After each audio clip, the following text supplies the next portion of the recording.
अजनबी मेहमान। तहरीर नंबर 2099। मुझे कमरे में कुछ गड़बड़ महसूस हुई और मैंने उठकर चारों तरफ नजरें घुमाएं। फिर एक जानिब मुझे कोई चीज़ तेज़ी से हरकत करती नजर आई। जुमेरात 28 अक्टूबर 2021।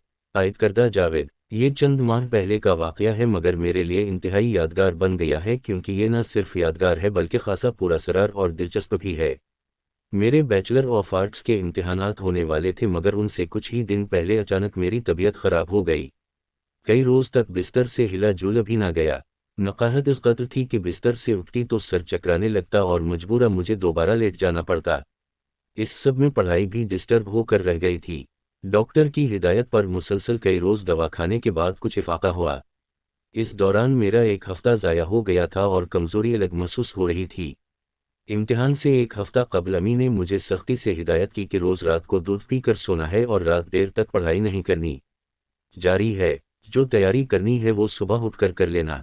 अम्मी रोज़ रात को दूध उबालने के बाद दूध वाली गड़वी मेरे कमरे में ही रख देती थी ताकि ज़रा ठंडा होने पर मैं उसमें से एक गिलास निकाल कर पी लूँ और बाकी दूध फ्रीज में रख दूँ। चुनाचे में ऐसा ही करती। ये 2 रोज़ बाद की बात है। मैं पढ़ाई ख़त्म करने के बाद उठी, दूध वाली गड़वी से दूध निकाल कर गिलास में डाला और ख़ुद पीने के बाद ये सोचकर लेट गई कि अभी दूध गर्म है, थोड़ी देर बाद उसे फ्रीज में रख दूंगी। जाने किस वक्त मेरी आंख लग गई और मैं गहरी नींद सो गई। रात का जाने कौन सा खा था जब अचानक मेरी आंख अचानक किसी बर्तन के गिरने की आवाज़ से खुल गई।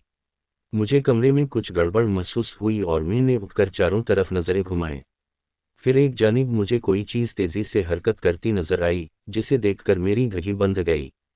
छोटी से कोई चीज़ कमरे के फर्श पर तेज़ी से उछल रही थी और उसकी इस हरकत से बर्तन गिरने की आवाज़ पैदा हो रही थी। अब मेरी नज़रें नीम अंधेरे में कुछ हद तक देखने के काबिल हो गई थीं। अब जो मैंने गौर से देखा तो मालूम हुआ कि कोई सियाह रंग की चीज़ दूध वाली गड़वी को लेकर ऊपर नीचे ऐसे उछल रही है जैसे कोई गेंद हो और उसी से वो बर्तन गिरने जैसी आवाज़ पैदा हो रही थी। मगर अभी तक मैं ये बात समझ नहीं सकी थी कि आखिर वो क्या चीज़ है। अब शायद इस सियाह चीज़ को मेरी मौजूदगी का एहसास हो गया था और उसने ज़्यादा ज़ोर ज़ोर से उछलना शुरू कर दिया। मैं अगरचे बहुत खौफजदा थी मगर ना तो चीख रही थी और ना ही कमरे से भागने की कोशिश ही की थी।